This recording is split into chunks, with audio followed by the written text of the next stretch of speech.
Di seluruh dunia, 2 miliar profesi akan hilang dalam 10 tahun ke depan, akan digantikan yang lebih keren dan lebih menguntungkan. Sungguh, itu adalah sebuah kepastian. Yang jadi masalah adalah kemampuan Anda beradaptasi bisa atau tidak. Ingat, uang itu selalu tetap bahkan bertambah. Jika orang kaya miskin itu ternyata semakin jauh jaraknya, bukan karena uang beredarnya sedikit, namun pindah cara mendapatkan uangnya, pindah pasarnya, dan beberapa orang pandai memanfaatkan peluang tersebut hingga dia menjadi lebih kaya, dan yang lain tidak bisa melihat peluang tersebut sehingga menjadi lebih miskin. Itulah kesannya orang kaya dan jurang orang miskin semakin jauh jaraknya, tapi tidak karena uang beredar sedikit sekali lagi, tapi karena cara mendapatkan uangnya berbeda dan orang kaya tersebut berhasil tahu cara mendapatkannya. Saat ini orang yang kaya itu banyak, dan mereka yang kaya atau yang sukses itu adalah mereka yang adaptif terhadap perubahan kehidupan, menemukan solusi bisnis dari disrupsi milenial, disrupsi zilenial, disrupsi digital, dan disrupsi pandemi. Pasar itu sungguh selalu bergeser, cara menangkapnya juga bergeser. Kemampuan geser dan tangkap peluang itulah dinamika usaha dan cara menjalankan kehidupan saat ini. Kita akan sederhanakan dan kita akan digitalkan dunia pelayanan publik hingga departemen-departemen kementerian tinggal separuh karena digabung-gabungkan departemen tersebut. Kemudian BUMN tinggal 10%,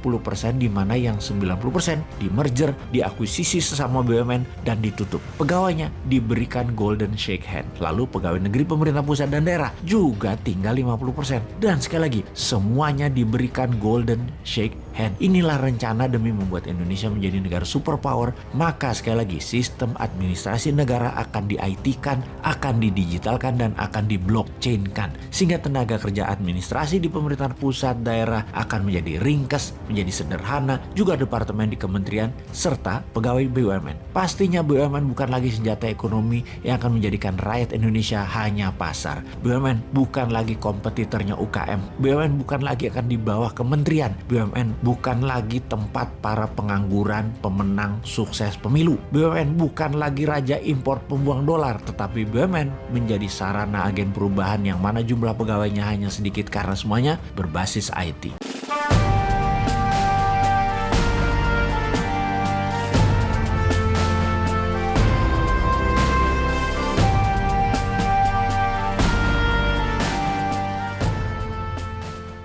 Dikatakan dengan percepatan teknologi seperti saat ini, hingga tahun 2030, sekitar 2 miliar pegawai di seluruh dunia akan kehilangan pekerjaan. Sebuah kenyataan yang akan terjadi di dunia departemen pemerintahan pusat, pegawai negeri pemerintahan pusat dan daerah, pegawai BUMN akan menghadapi semua pernyataan atau kenyataan itu dalam 10 tahun ke depan. Alias 50% pekerjaan Anda akan musnah. Bukan berarti Anda, para mantan pegawai PNS, pegawai BUMN, akan jadi miskin, tidak berpenghasilan. Tidak, mungkin malah lebih besar dari penghasilan Anda saat ini. Namun pastinya profesi Anda yang berubah. Sahabat, kita adalah manusia yang taat pada mimpi kita, bukan taat pada profesi tertentu. Mimpi kita mengajari anak misalnya, tidak selamanya kita harus jadi guru. Kemudian profesi kita melayani publik, tidak selamanya harus jadi pegawai negeri atau pejabat daerah. Kalau kebutuhan pegawai negeri sipil berkurang hingga 50% dalam 5 tahun ke depan, maka melayani masyarakat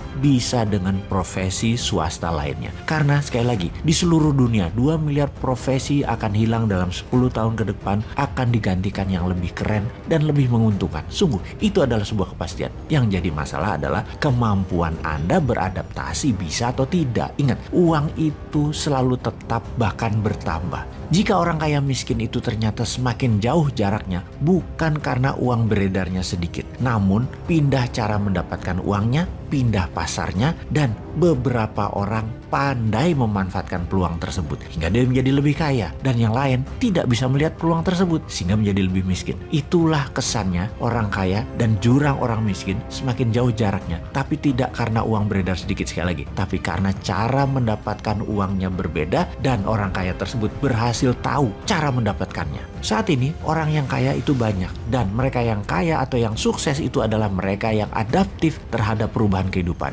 menemukan solusi bisnis dari disrupsi milenial, disrupsi zilenial, disrupsi digital, dan disrupsi pandemi. Pasar itu sungguh selalu bergeser. Cara menangkapnya juga bergeser. Kemampuan geser dan tangkap peluang itulah dinamika usaha dan cara menjalankan kehidupan saat ini. Jadi kembali ke fokus tentang perubahan dari profesi pegawai negeri di zaman New Mind. Kita akan sederhanakan dan kita akan digitalkan dunia pelayanan publik hingga departemen-departemen kementerian tinggal separuh karena digabung-gabungkan departemen tersebut. Kemudian BUMN tinggal 10% di mana yang 90% di merger, diakuisisi sesama BUMN dan ditutup. Pegawainya diberikan golden shake hand. Lalu pegawai negeri pemerintah pusat dan daerah juga tinggal 50%. Dan sekali lagi semuanya diberikan golden shake hand. Inilah rencana demi membuat Indonesia menjadi negara superpower. Maka sekali lagi sistem administrasi negara akan di-IT-kan, akan didigitalkan dan akan di-blockchain-kan. Sehingga tenaga kerja administrasi di pemerintahan pusat daerah akan menjadi ringkas, menjadi sederhana, juga departemen di kementerian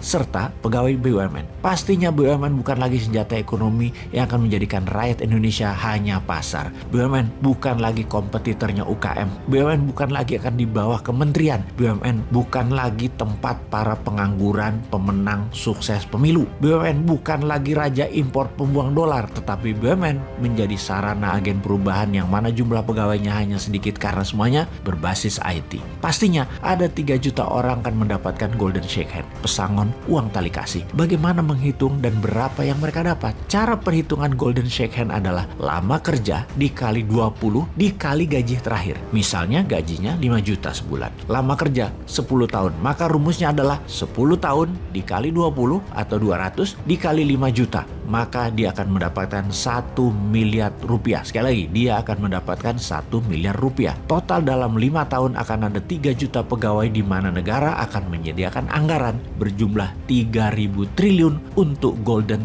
shake hand. Apa efeknya? Bayangkan, 50% uang tadi pasti akan masuk dunia usaha, masuk ke dunia UKM. Pasti ekonomi perputarannya akan naik triple transaksinya, triple nilai pasarnya. Alasan teknik lain, karena saat ini uang beredar hanya 45% dari PDB alias hanya 6.600 triliun, maka jika ditambah uang hasil golden shake hand masuk beredar ke masyarakat, maka ekonomi akan tumbuh cepat. Jadi, sebagai informasi tambahan sahabat, negara Singapura, Jepang, uang beredarnya 120% dari PDB. Indonesia kalau 55% ditambah diedarkan dari yang 45% yang sekarang alias 100% uang beredar sama dengan PDB, maka akan ada tambahan 8.000 triliun uang baru beredar, di mana yang 3.000 triliun adalah untuk golden shake hand, yang 5.000 triliun lainnya ya buat yang lain yang produktif gitu loh. Makanya terima saja MMT sebagai strategi ekonomi simbol dari kebangkitan ekonomi akar rumput.